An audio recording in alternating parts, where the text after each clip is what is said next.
जय गुरु जी, शुक्राना गुरु जी। हर पल हर सांस का शुक्राना गुरु जी। गुरुर् ब्रह्मा गुरुर्विष्णु गुरुर्देवो महेश्वरा, गुरु साक्षात परब्रह्म तस्मै श्री गुरुवे नमः। जय गुरु जी और सारी संगत को भी मेरा प्यार भरा जय गुरु जी। संगत जी, आज हम आ गए हैं पार्ट 39 पर। ये दिव्य आभा का पार्ट 39 है और इसमें जो हम सत्संग करने जा रहे हैं ये है इनका नूतन एवं अनिल बेरी गुड़गांव से, और इनका टाइटल है भक्त सदा भक्त रहेगा। इसमें इनका है एक बेटी अमेरिका गई, पुत्र आस्तिक बना, सर्व विद्यमान स्वामी। तो स्टार्ट करते हैं हम, है ना। गुरु जी से आज्ञा ले लेते हैं। ओम नमः शिवाय, शिव जी सदा सहाय। ओम नमः शिवाय, गुरु जी सदा सहाय। ओम नमः शिवाय, शिव जी सदा सहाय। ओम नमः शिवाय, गुरु जी सदा सहाय।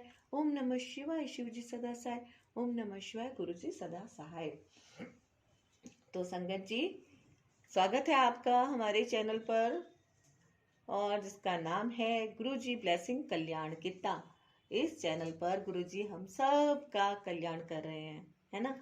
अगर आप गुरु जी ब्लेसिंग कल्याण कित्ता पर पहली बार आए हैं तो उसे अवश्य ही सब्सक्राइब कर लीजिए, और वीडियो अच्छी लगे तो लाइक कीजिए, आगे शेयर जरूर कीजिएगा, है ना।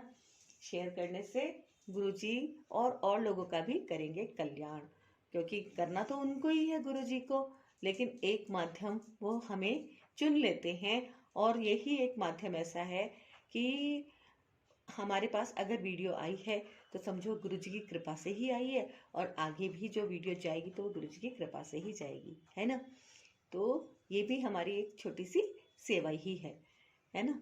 तो दिव्य आभा जैसे हम पूजा पाठ करते हैं, पूजा पाठ से भी बढ़कर है ये दिव्य आभा, मैं तो यही कहूँगी। क्योंकि होता क्या है कि हमारा विश्वास अगर कभी डगमगाने लगता है, किसी की कोई प्रॉब्लम है वो सॉल्व नहीं हो रही, कभी कोई परेशानी है, फाइनेंशियल हम परेशान हैं, इमोशनली परेशान हैं, फिजिकली हमारे को कोई परेशानी है, रोग कोई है, तो उससे क्या है, जब हम इसको सत्संग को पढ़ते हैं तो हमारे मन में एक और भी ज़्यादा विश्वास बढ़ता है, और वो हमारा आत्मविश्वास ही है जो हमें ऊपर को उठने के लिए प्रेरित करता है, कि जो हमारे धैर्य की परीक्षा में हमें सहयोग करता है कि हम धैर्य रख रहे हैं। कभी कभी हमारा मनोबल बहुत टूटने लग जाता है, लेकिन जब हम किसी का सत्संग सुन लेते हैं तो हमारे को आत्मबल की प्राप्ति हो जाती है, और जब हमारे को आत्मबल की प्राप्ति हो जाती है तो हमारी जर्नी बहुत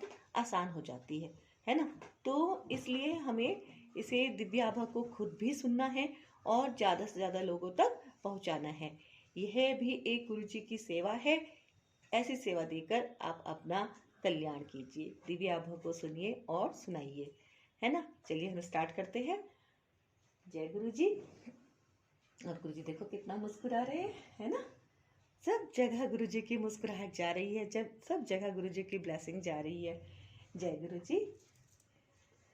भक्त सदा भक्त रहेगा। गुरु जी के शरण प्राप्त होने से हम अत्यंत सौभाग्यशाली हैं।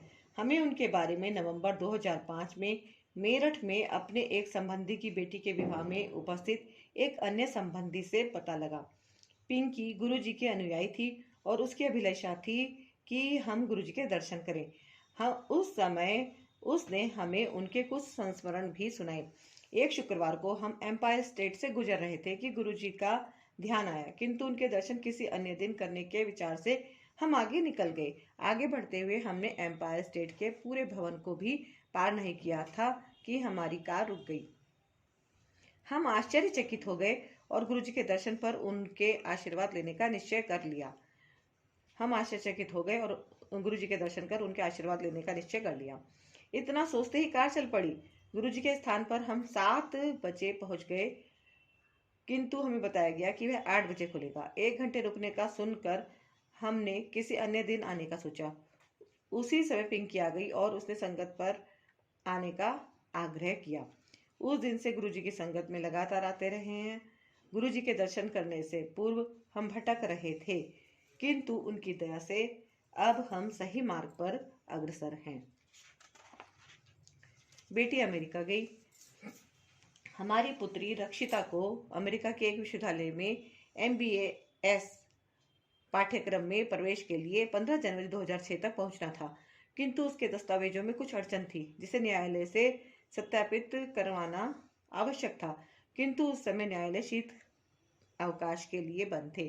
फिर गुरुजी की दया से एक न्यायाधीश आकर बैठे और उसके पत्रों को सत्यापित कर दिया। वह अमेरिका जा सकी और 18 जनवरी को विश्वविद्यालय पहुंची। गुरु कृपा से 3 दिन की देरी को अनदेखा करते हुए विश्वविद्यालय के अधिकारियों से प्रवेश कर लिया। दिल्ली विमानपत्तन पर उसका सामान अधिक था और उसे या तो कुछ सामान निकालने के लिए अथवा $180 देने को कहा गया। हमने सामान निकाला, किंतु अचानक रक्षिता को लगा कि गुरुजी ने पुनः सामान तोलने को कहा है। जब सामान दोबारा तोला गया तो वह अधिकतम वजन सीमा से कम निकला। 3 मास के पश्चात रक्षिता ने फोन पर बताया कि विश्वविद्यालय वाले उसे अगले सत्र में जाने की आज्ञा नहीं दे रहे हैं और संभवतः उसे भारत लौटना पड़ेगा। हमने उसे गुरुजी से विनती करने के लिए कहा। कुछ ही दिनों में उसने शुभ समाचार दिया कि उसे अगले सत्र में प्रवेश मिल गया है। गुरुजी का हार्दिक धन्यवाद है। जय गुरुजी। शुक्राना गुरुजी। पुत्र आस्तिक बनाओ। हमारा पुत्र सुधांशु नास्तिक था। हम उसे 3 बार आग्रह करके गुरुजी के पास ले गए, परंतु हर बार वह संगत में जाए बिना वापस चला आया। अब गुरुजी की कृपा से ही उसमें मनस परिवर्तन हुआ है। जब भी वह छात्रावास से वापस आता है, वह गुरुजी के पास जाने के लिए उत्सुक रहता है। वह संदर्भ जिसने उसमें यह परिवर्तन किया है वह वर्णनीय है। वह अपने 3 मित्रों के साथ एक टैक्सी में कालका जा रहा था। वह कुछ ही दूर गए होंगे कि उनकी टैक्सी की सामने से आते हुए एक ट्रक से भीषण दुर्घटना हो गई जो लड़कियों से लदा हुआ था। टैक्सी बुरी प्रकार से क्षतिग्रस्त हुई थी। ट्रक के सामने के पहिए टूट गए और वह पलट गया था। चमत्कार था कि उसके 5 सवार सुरक्षित रहे। उनको मामूली चोटें ही आई थी। सुधांशु के जीवन की रक्षा के लिए गुरुजी ने 4 अन्य लोगों को और बचाया था। जय गुरुजी। शुक्राना गुरुजी। सर्व विद्यमान स्वामी। गुरुजी छोटी से छोटी बातों का भी ध्यान रखते हैं। 2005 की शीत ऋतु में एक उपचार के लिए गुरुजी ने हमें प्रतिदिन यमुना पुल पर जाने का निर्देश दिया था। एक बार एक चढ़ाई पर हमारी कार रुक गई। हमने उसको धक्का देकर चलाने का विफल प्रयास किया। उसके बाद गुरुजी से विनती करी। अचानक 2 सिख युवक कहीं से आए और उन्होंने हमारी सहायता करी। उन्होंने कार को धक्का लगाया और उसके चलने के तुरंत बाद पता नहीं कहां अदृश्य हो गए। गुरुजी ने हमें स्वप्न में भी दर्शन दिए हैं। एक बार मेरे पति अनिल को प्रातःकाल सोते हुए स्वप्न आया कि गुरुजी ने उसे प्रसाद में मिठाई दी, किंतु जब उन्होंने अपना हाथ खोला तो उसमें धन था। गुरुजी सर्वज्ञाता और सर्वशक्तिशाली हैं।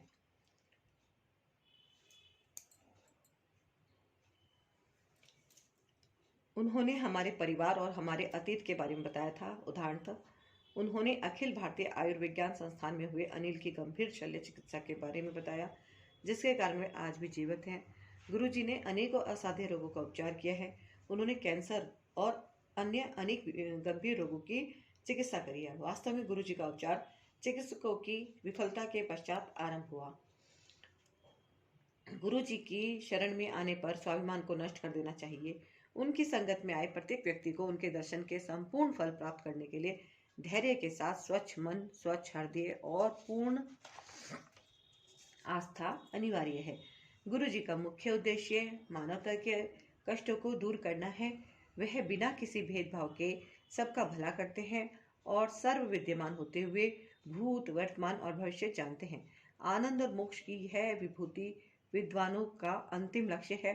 सर्व विद्यमान प्रभु की कृपा से ही हमें लौकिक और अलौकिक धर्म अर्थ की प्राप्ति होती है। उन्हीं की दया से संगत के सदस्य अपनी समस्त आशाएं पूर्ण कर सकते हैं। गुरुजी की उपस्थिति से हम अत्यंत भाग्यशाली हैं। वह हमारे कष्ट और विपदाओं को दूर करते हैं। कहते हैं कि जिस भक्त पर आप कृपा करेंगे नष्ट नहीं हो सकता। ओम नमः शिवाय। गुरुजी सदा सहाय। नूतन एवं अनिल बैरी, गुड़गांव। जय गुरु जी, शुक्राना गुरु जी, अनंतम शुक्राना गुरु जी। ये नेक्स्ट हम पढ़ रहे हैं श्रीमती परमिंदर कौर का सत्संग, श्रद्धा से अनुग्रह। 1999 में मेरे पति कर्नल देवेंद्र सिंह, जो दिल्ली में कार्यरत थे, को पंचकुला निवासी एक मित्र ने गुरुजी के बारे में बताया। हम उनके आशीर्वाद प्राप्त करने से अपने को रोक नहीं पाए और शीघ्र ही एम्पायर स्टेट पहुंच गए। उस समय हमें अनेक समस्याएं थी। मेरे पति के दोनों गुर्दे प्रत्यारोपित हो चुके थे और वे अत्यंत बीमार चल रहे थे। उनके लिए सेना में कार्य करते रहना भी कठिन प्रतीत हो रहा था। हमारी पूरी जमा पूंजी दूसरे गुर्दे के प्रत्यारोपण में व्यय हो गई थी, जो एक सामान्य असैन्य चिकित्सालय में हुआ था, और उसके पश्चात मेरे पति का 2.5 लाख रुपए व्यय को रक्षा लेखा विभाग CDA द्वारा लौटा दिया गया था। पहले ही दर्शन पर गुरुजी ने हमें सहर्ष प्रेम स्वीकार किया है। हमें प्रतीत हुआ कि हमारी समस्त समस्याएं समाप्त हो गई हैं। गुरुजी के रूप में हमें स्वयं प्रभु और उनके स्वर्ग की प्राप्ति हुई है। गुरुजी ने अगली बार आते हुए एक ताम्र लोटा और एक चांदी का कड़ा लाने को कहा। उन्होंने उन दोनों वस्तुओं को अभिमंत्रित किया और हमारे जीवन में उनकी दया का प्रभाव होने लगा। सर्वप्रथम मेरे पति के स्वास्थ्य में सुधार आने लगा। उनके चिकित्सा परीक्षण सामान्य निकले और उन्होंने कार्यालय जाना आरंभ कर दिया। फिर रक्षा लेखा विभाग ने हमारा अटका हुआ व्यय स्वीकृत कर लिया। मुझे उस विभाग से इसकी सूचना तार से मिली। अगले दिन जब हम गुरुजी के पास गए तो उन्होंने पूछा कि क्या हमें पैसा मिल गया है। मेरे पति स्टेरॉइड ले रहे थे, जिसके फलस्वरूप उनके नितंब के जोड़ में एक स्नायु अवरुद्ध हो गई। चिकित्सक ने शल्य क्रिया का सुझाव दिया। जब हम गुरुजी के पास गए तो उन्होंने इसके लिए मना कर दिया और कहा कि वह स्वयं ही ठीक हो जाएगी। उनके कथन के अनुसार थोड़े दिनों में वह पुनः खुल गई और आज तक शल्य क्रिया की आवश्यकता नहीं पड़ी है।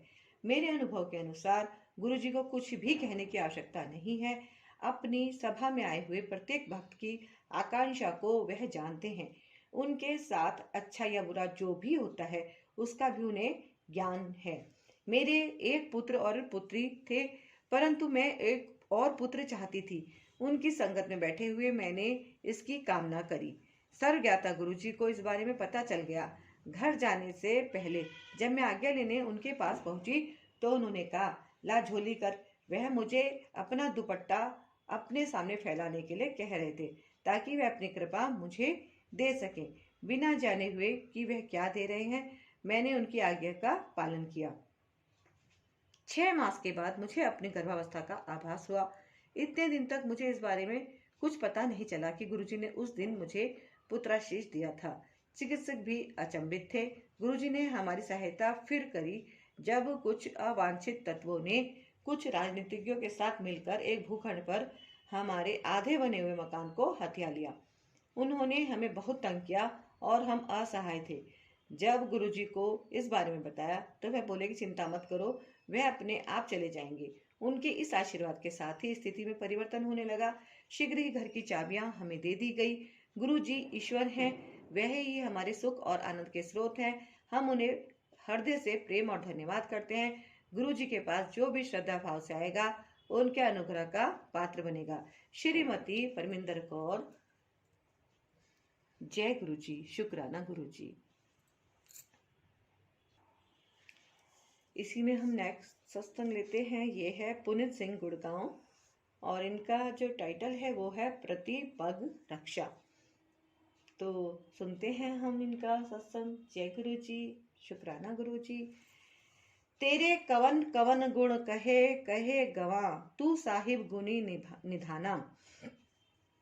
मेरे माता पिता ने जून या जुलाई 2001 से गुरुजी के पास आना आरंभ किया था और उसके पश्चात जीवन में परिवर्तन होने लगा। मैं जर्मनी में रहकर प्रसन्न नहीं था। गुरुजी की दया से शीघ्र ही मुझे 7 मास के लिए वापस भारत स्थानांतरित कर दिया गया। उस समय मेरी बहन के वैवाहिक जीवन में बहुत उथल पुथल हो रही थी। हमने उसकी जन्मपत्री अनेक ज्योतिषियों को दिखाई थी और सबने उसके वैवाहिक जीवन में सुख का अभाव बताया था, किंतु गुरु कृपा से सब समस्याएं हल हो गई। 2000 से मैं भी अत्यंत कठिन परिस्थितियों से गुजरा हूँ, किंतु उनकी दया से मैं उनका सामना भी कर पाया हूँ। एक बार यूरोप में मेरा बैग, जिसमें मेरा पारपत्र, क्रेडिट कार्ड और चाबियां थी, खो गया। मैंने गुरुजी का ध्यान किया और थोड़ी देर में विमान कर्मचारियों ने बताया कि वह मिल गया है। उसमें से कुछ भी निकला नहीं गया था। सब सामान सुरक्षित था।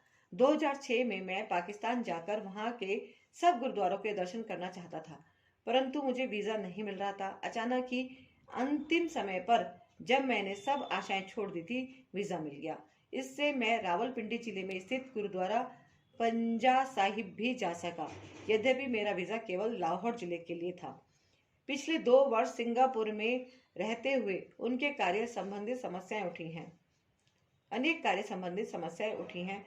मैंने अपने सहकर्मियों के विरोध का भी सामना किया, परंतु गुरु कृपा से वह सब सुलझ गई। गुरुजी की दया से मुझे एशिया के सबसे अच्छे विश्वविद्यालय में से MBA करने का संयोग प्राप्त हुआ।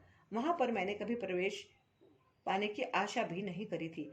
एक दिन मेरी भयंकर दुर्घटना होते होते बची। मेरा एक पैर बस के पहिए के नीचे आने वाला था। घर पहुंचने पर मैंने देखा कि गुरुजी के चित्र का फ्रेम चटक गया था, किंतु उनका चित्र सुरक्षित था। जब मुझे आभास हुआ कि उन्होंने दुर्घटना से रक्षा करी थी। मेरे पिता को एक प्राणघातक अर्बुद हो गया था। उनको कीमोथेरेपी और शल्य क्रिया करवानी पड़ी और उपचार की अवधि में अभूतपूर्व सुधार हुआ। गुरुजी ने उन्हें नव जीवन दिया है। जीवन के हर पग पर उन्होंने हमारी रक्षा करी है। यदि मैं उनके सब चमत्कारों का वर्णन करने लगूं तो शब्द और पृष्ठ कम पड़ जाएंगे। उन्होंने मेरे माता पिता और बहन को ही नहीं, हमारे अन्य संबंधियों का भी ध्यान रखा है। 2 वर्ष पूर्व हमने उनसे चंडीगढ़ स्थित एक संबंधी के लिए विनती करी थी, जिसकी दुर्घटना हो गई थी। गुरुजी को सब ज्ञात है और वह उचित समय पर कामना पूर्ण करते हैं। आशा पूर्ति करने के उचित समय का ज्ञान उनको ही है। वह सदा हमारे लिए हमारे साथ हैं। मैं गुरुजी की असीमित कृपा और संरक्षण देने के लिए प्रभु का धन्यवाद करता हूँ। पुनीत सिंह, गुड़गांव से। जय गुरुजी, शुक्राना गुरुजी। ये सत्संग था पुनीत सिंह, गुड़गांव से। और अब नेक्स्ट है प्रथम दर्शन में ही कामना पूर्ति। इनके थोड़े सत्संग हैं, इनको हम पढ़ते हैं। पुष्पल दास लंदन से हैं ये। प्रथम दर्शन में ही कामना पूर्ति। और इसमें है इनके रक्तचाप, विदेश नियुक्ति और नाटिंघम स्थानांतरण और नाटिंघम में घर, और है भ्रूण हृदय गति, प्रसव और अन्य गंभीर समस्याएं और लंदन स्थानांतरण। तो शुरू करती हूँ मैं। प्रथम दर्शन में ही कामना पूर्ति। वर्ष 2001 में मैंने पहली बार कर्नल चटर्जी से गुरुजी के बारे में सुना था। उन्होंने मुझे गुरुजी का चित्र दिखाया और उनके कुछ चमत्कारों का वर्णन किया था। उस समय एक नए शहर में एक नई नौकरी के साथ मेरे जीवन में अत्यधिक उथल पुथल थी। इसे नए कार्यालय में आने के पश्चात 1 माह में मुझे इंग्लैंड जाना था, किंतु 9 मास बीत जाने के बाद भी इस योजना का कुछ अता पता नहीं था और दिल्ली जैसे महंगे शहर में मुझे घर आदि ढूंढकर जीवन को सुनियोजित करने में अत्यधिक व्यय करना पड़ा था। आर्थिक समस्याओं के होते हुए मेरी पत्नी का गर्भपात भी हो गया था। इसके कारण कुछ स्वास्थ्य संबंधी समस्याएं आ गई थी और स्त्री रोग विशेषज्ञों ने यदि यह स्वयं ठीक नहीं हो तो शल्य क्रिया करवाने का परामर्श दिया था। जुलाई 2001 में हम एम्पायर स्टेट में गुरुजी के पास पहुंचे, परंतु उनके जलंधर चले जाने का सुनकर अत्यंत निराश होकर लौटे। बाद में उसी मास में हमें गुरुजी के प्रथम दर्शन का सौभाग्य प्राप्त हुआ। उन्होंने हमसे थोड़ा सा वार्तालाप किया और लंगर ग्रहण करने को कहा। उन दिनों गुरुजी के चयन अनुसार ही कुछ भक्तों को लंगर दिया जाता था। घर लौटने पर हमें अभूतपूर्व कृपा का आभास हुआ और एक लंबे अंतराल के बाद हम शांति से सो पाए। उस दिन से हमारे जीवन में परिवर्तन आने लगा। सर्वप्रथम मेरी पत्नी के स्वास्थ्य में सुधार होने लगा। कुछ मास में ही मुझे पहली बार विदेश भेजा गया और अपने कार्य में भव्य सफलता मिलने के थोड़े समय के बाद ही मुझे लंबी अवधि के लिए पुणे विदेश में नियुक्ति मिली। यह अभी भी चल रही है। कुछ वर्षों में हमें पुत्र रत्न की भी प्राप्ति हुई। रक्तचाप। मेरी पत्नी दीर्घकाल से उच्च रक्तचाप की रोगी रही थी।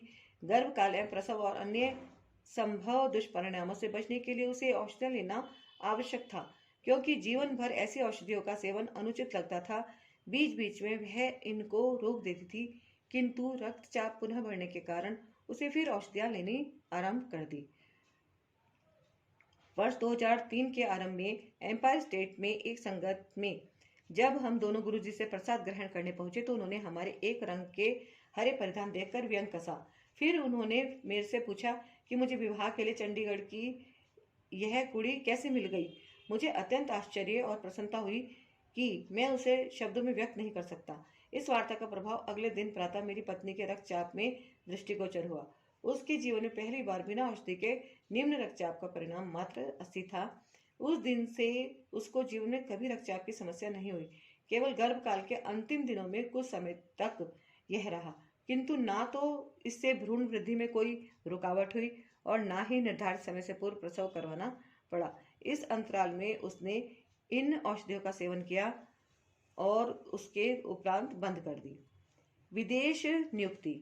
सितंबर 2000 में दिल्ली स्थित सीमेंस में नवीन कार्य पद संभालने का प्रमुख आकर्षण विदेश में नियुक्ति प्राप्त होने का था, किंतु ऐसा नहीं हुआ। फिर भी गुरुजी की दया से मुझे बीच बीच में अल्पकाल के लिए इंग्लैंड जाने के कुछ अवसर प्राप्त हुए। वर्ष 2002 में 9 सितंबर 2001 को अमेरिका में न्यूयॉर्क पर हुए हमले के फलस्वरूप विश्व भर में सूचना प्रौद्योगिकियों की क्षेत्र में प्रसार के कार्यक्रम रुक गए थे, जिससे इससे लंबी अवधि के लिए विदेश जाने की आशाएं भी चूर चूर हो गई। तद्यपि मैं संगत में और घर पर गुरुजी से प्रार्थना करते रहता था और अंततः अप्रैल 2003 में इंग्लैंड जाने का अवसर प्राप्त हुआ। वहां का कार्यकाल केवल 6 माह का था, किंतु यह ऐसे समय पर आया कि जब अन्य संस्थान अपने कर्मचारियों की छंटनी कर रहे थे। ऐसे प्रतिकूल वातावरण में इस प्रकार का कार्य प्राप्त कर मैं आनंदित था। जब मैं अपने कार्य, आज्ञा पत्र, वर्क परमिट की प्रतीक्षा और जाने के प्रबंध कर रहा था, मुझे गुरुजी के एक भक्त के यहाँ विवाह समारोह में जाने का निमंत्रण मिला। इस पर गुरुजी ने अपने हाथों से इंग्लैंड लिखा हुआ था। जब हम जाने से पूर्व गुरुजी की आज्ञा लेने पहुंचे, मेरी पत्नी ने उनसे अपने पिता और बहन डाउन सिंड्रोम की रोगी के लिए आशीर्वाद मांगने का विचार बनाया था। उसके कुछ बोलने से पूर्व ही गुरुजी बोल पड़े, साडे तो वड्डा पेरेंट कौन है। हमें तुरंत आभास हो गया कि उनका आशीर्वाद सदा उनके साथ रहेगा। कार्य स्थल मैनचेस्टर ने निकट ब्लैकपूल पहुंचने पर मुझे बताया गया कि अवधि घटकर 4 मास भी हो सकती है, लेकिन गुरुजी की दया से मेरा कार्यकाल नहीं घटा और उसकी समाप्ति पर मुझे वहीं पर एक अन्य परियोजना का कार्य सौंपा गया। यह कार्य 10 माह से अधिक चला और उसकी समाप्ति पर अगस्त 2004 में जब मैं स्वदेश लौटने को तत्पर था, मुझे बर्मिंघम के निकट टेलफोर्ड एक नवीन परियोजना पर भेज दिया गया, जहां मैं 1 वर्ष से अधिक रहा। कार्य की मध्यावधि में मुझे नॉटिंघम स्थानांतरित कर दिया गया, जहां कार्यकाल समाप्त होने के साथ ही हमारे पुत्र का जन्म हुआ। सितंबर 2005 में जब हम वापस भारत आने के प्रबंध कर रहे थे, मुझे लंदन स्थित प्रसिद्ध BBC कंपनी में कार्य करने के लिए स्थानांतरित कर दिया गया। इंग्लैंड में प्रारंभिक अवधि कुछ मास की होते हुए भी यहाँ पर मैं 2 से अधिक वर्ष तक कार्यरत रहा हूँ। जय गुरु जी। नॉटिंघम स्थानांतरण। जब मेरी पत्नी ने गर्भधारण किया, मैं इंग्लैंड के श्रोपशायर क्षेत्र में टेलफोर्ड नाम के एक छोटे शहर में नियुक्त था। रहने के लिए अच्छा शांत स्थान होते हुए यहाँ पर चिकित्सा, विशेषकर गर्भ संबंधी सेवाओं का प्राय अभाव था। स्थानीय चिकित्सालय में प्रासविक केंद्र दाइयाँ चलाती थी और कोई विशेषज्ञ सेवाएं उपलब्ध नहीं थी।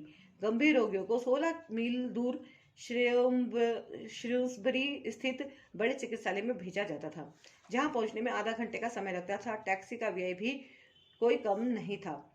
मेरी पत्नी के उच्च रक्तचाप के कारण यह निश्चित था कि अंततः उसे श्रूसबरी चिकित्सालय भेजा जाएगा। यद्यपि इंग्लैंड की नेशनल हेल्थ सर्विस की सेवाएं उच्च स्तर की हैं, किसी आकस्मिक परिस्थिति में या गर्भावस्था या फिर प्रसव काल की अवधि में इतनी यात्रा करने के विचार से हम चिंतित हो गए थे। चिकित्सालय के नियमों के अनुसार पत्नी के प्रसव की अवधि में पति रात भर चिकित्सालय में नहीं रह सकते थे और उस अंतराल में मेरी चिकित्सालय के पास रहने की हार्दिक अभिलाषा थी। जो यहाँ रहते हुए संभव नहीं लग रहा था। यदि उसे वहां पर छोड़कर मुझे घर वापस आना पड़े तो सदा की भांति हमने इन प्रश्नों का समाधान गुरुजी पर छोड़ दिया। एक रात को मेरी पत्नी को गुरुजी ने स्वप्न में बताया कि सब ठीक हो जाएगा। कुछ ही दिनों में सूचना आई कि टेलफोर्ड स्थित इकाई को बंद कर समस्त कर्मचारियों को नॉटिंघम स्थानांतरित किया जा रहा है। नॉटिंघम एक बड़ा नगर है जहां उच्च स्तर की प्राय सभी सुविधाएं उपलब्ध हैं। अंततः हमारे पुत्र का जन्म प्रसव सेवाओं के लिए इंग्लैंड के एक सर्वोत्तम संस्थान क्वीन मेडिकल चिकित्सालय में हुआ। नॉटिंघम में घर चिकित्सा सुविधाओं के दृष्टिकोण से नॉटिंघम आना शुभ समाचार होते हुए कार्य अधिक था और हम नॉटिंघम रेल द्वारा 2-3 घंटे घर ढूंढने नहीं जा सकते थे। अतः जिस संस्थान के लिए हम कार्यरत थे उसी को घर खोजने का कार्य सुपुर्द किया गया। मैंने अपने प्रबंधक से अपनी पत्नी की स्वास्थ्य संबंधी समस्या और उसकी गर्भावस्था का उल्लेख किया था। उसके साथ उसे किसी दूरस्थ स्थान पर अकेले रहने की संभावना थी, किंतु इन सब को अपवाद नहीं माना गया। अगले कुछ दिनों में कुछ घर देखे गए और मुझे उनसे संबंधित विवरण इंटरनेट के पते भेजे गए, किंतु वह सब स्थान अनुचित होने के कारण मैंने उन सबको ठुकरा दिया।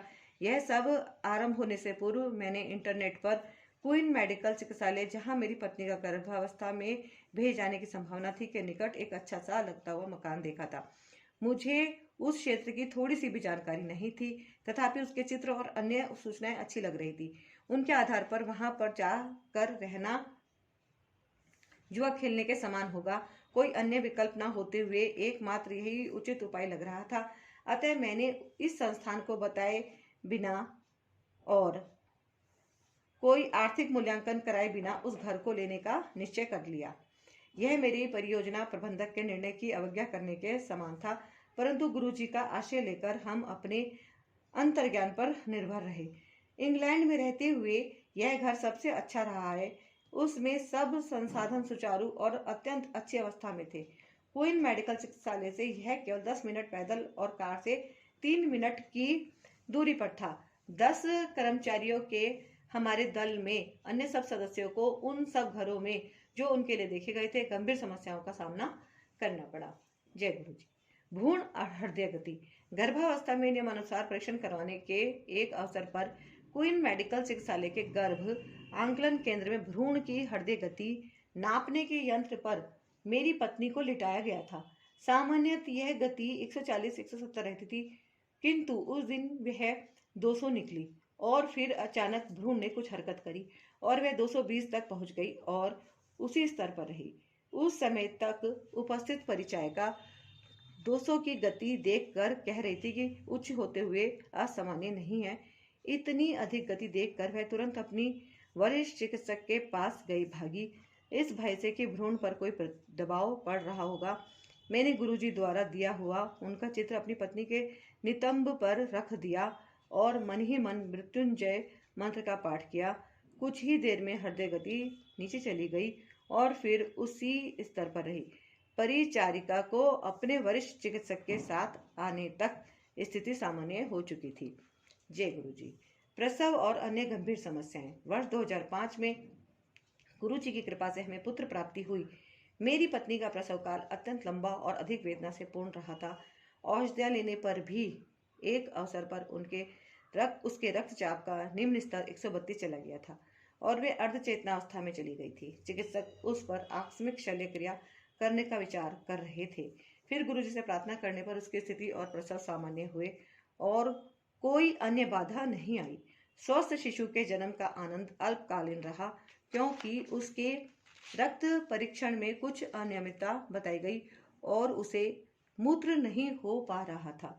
चिकित्सक उसके रोग के स्रोत या स्वभाव से अपरिचित थे, अतः वह उसका निदान नहीं कर पा रहे थे। परीक्षण करते हुए उन्होंने 2 दिन के शिशु के मेरुदंड से तरल निकालने का भी प्रयास किया, किंतु असफल रहे। अतः उन्होंने उसे प्रतिजैविक औषधियां देना आरंभ कर दी, जिससे उसे इस रोग से छुटकारा मिल सके। चिकित्सक उसे आवश्यकता से अधिक खाद्य पदार्थ देने के बाद ड्रिप भी दिया गया भी उसके प्रथम 4 दिनों में मूत्र न कर पाने से अधिक चिंतित थे और उन्हें उसके शरीर में संभव जल की कमी का अधिक संशय था। कुछ चिकित्सकों ने उसके गुर्दों के निरीक्षण का सुझाव भी दिया कि अन्य उसे अधिक से अधिक मात्रा में तरल पदार्थ देकर निर्जलन की संभव शंका को समाप्त करने के पश्चात ही उसके गुर्दों के परीक्षण करने पर विचार कर रहे थे। जैसे समस्या कम नहीं थी, मेरी पत्नी को भी गंभीर मूत्र रोग हो गया और उसका तापमान 105 तक पहुंच गया। माँ और शिशु की गंभीरता देखते हुए उन दोनों को गहन सेवा केंद्र में भेज दिया गया। विदेश में मैं बिल्कुल अकेला था। परिवार किसी संबंधी या मित्र का साथ नहीं था।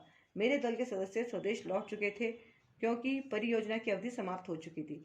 गुरुजी द्वारा दिए गए उनके चित्र हमने शिशु के शरीर पर और उसकी शैया पर बार बार रखे और उनसे सहायता की अत्यधिक विनती करी। ऐसी प्रतिकूल परिस्थिति में हम और क्या कर सकते थे। शीघ्र ही सब आशानुकूल होना आरंभ हो गया। शिशु ने पहली बार मूत्र किया और उसके पश्चात हमने कभी उसके संक्रमण के बारे में और नहीं सुना। चिकित्सकों के अनुसार शिशु के रक्त में वह संक्रमण संभवतः उसकी मां का रहा होगा। मेरी पत्नी को तीव्र प्रतिजैविक औषधियां दी गई और उसके स्वास्थ्य में भी सुधार आया। दोनों को जन्म के कुछ दिनों पश्चात घर भेज दिया गया। जय गुरु जी, शुक्राना गुरु जी। लंदन स्थानांतरण। नॉटिंघम में परियोजना की सफल समाप्ति पर मेरे दल के सब सदस्य जा चुके थे। हमें रुकना पड़ा क्योंकि उस समय मेरी पत्नी के गर्भाकाल का 9वां मास चल रहा था और प्रसव कभी भी हो सकता था।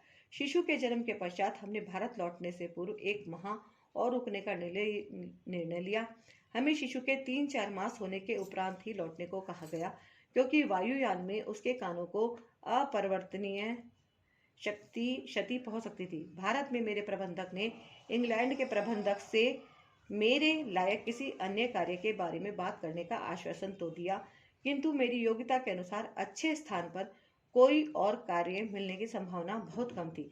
हम गुरुजी से उपाय के लिए निवेदन करते रहे और शिशु के जन्म के 1 सप्ताह में ही मुझे यहाँ स्थित एक प्रबंधक से फोन आया। उसने पूछा कि क्या मैं BBC में कार्य करने को तत्पर होने के साथ 2 सप्ताह में लंदन पहुंच सकता हूं। प्रसव, उसके बाद की घटनाएं और मेरी पत्नी का क्षीण स्वास्थ्य होते हुए गुरुजी के आशीर्वाद से हम अपना सामान बंद कर 3 सप्ताह के शिशु के साथ लंदन जा सके। यद्यपि नॉटिंघम से लंदन एक सामान्य 3 घंटे लगते हैं, किंतु व्यस्त यातायात के कारण हमें 6 लग गए। मार्ग में मेरी पत्नी को वेदना तो अवश्य हुई, पर लंदन पहुंचकर वह शीघ्र स्वस्थ हो गई और अब हम यहीं पर हैं। पुष्पल दास, लंदन। तो संगत जी, ये था पुष्पल दास लंदन जी का सत्संग। और जय गुरु जी, शुक्राना गुरु जी। तो ये सत्संग सुन सुन के कितना आश्चर्य होता है ना, कि कैसे गुरु जी की कृपा से सब ब्लेस होते रहे हैं, है ना। तो और आश्चर्य से ज़्यादा यही होता है कि हमें और ज़्यादा कॉन्फिडेंस मिलता है, विश्वास मिलता है कि हमारी राह भी गलत नहीं है, हमारा बिल्कुल सही जगह चुनाव हो चुका है और गुरुजी ने अब हमें अपनी शरण में ले लिया है और अब हम कहीं नहीं भटकने वाले, हम बिल्कुल सही जगह आ गए हैं, है ना। तो पूजा से भी ज़्यादा शक्ति है गुरुजी के ध्यान में। यह बहुत बड़ी पूजा है ना। तो गुरुजी ने तो वैसे भी सब वहमों से दूर कर ही रखा है, कोई व्रत करने की आवश्यकता नहीं है ना। तो गुरुजी व्रत के खिलाफ थे कि बेकार में परेशान होने की ज़रूरत नहीं है, फिर भी लोग अपनी मानसिक संतुष्टि के लिए करते हैं। यदा कदा मैं भी कर लेती हूँ, है ना गुरुजी। लेकिन अपने स्वास्थ्य का ध्यान अवश्य रखना चाहिए, अपने ऊपर कोई दबाव नहीं बनाना चाहिए, सब कुछ गुरुजी पे छोड़ देना चाहिए, है ना। तो संगत जी, ये था आज का सत्संग और अब मैं लेती हूँ विदा, है ना गुरुजी। तो अब तो बस इतना अच्छा लगता है कि पहले तो फिर भी व्रत कर लेती थी, अब तो ज़्यादा कर भी नहीं पाती। तो बस ये अपने मन में संतोष हो जाता है कि चलो गुरुजी ने मुझे सही वक्त पर अपनी शरण में लिया, वरना इतने हैवी व्रत में आगे कैसे कंटिन्यू कर पाती। जय गुरुजी। संगत जी, गुरुजी ब्लेसिंग कल्याण कित्ता पे अगर आप पहली बार आए हैं, चैनल को जरूर सब्सक्राइब कीजिएगा। और ये गुरुजी का चैनल है, इसमें आपको गुरुजी का शुक्राना अवश्य करना है। वीडियो को लाइक करना है, वीडियो को शेयर करना है ना गुरुजी। तो अब लेते हैं हम आज्ञा। गुरुजी गलती हो गई हो तो आप भी क्षमा कीजिएगा। संगत जी कुछ गलती लगी हो, बुरा लगा हो तो आप भी क्षमा कीजिएगा। ओके।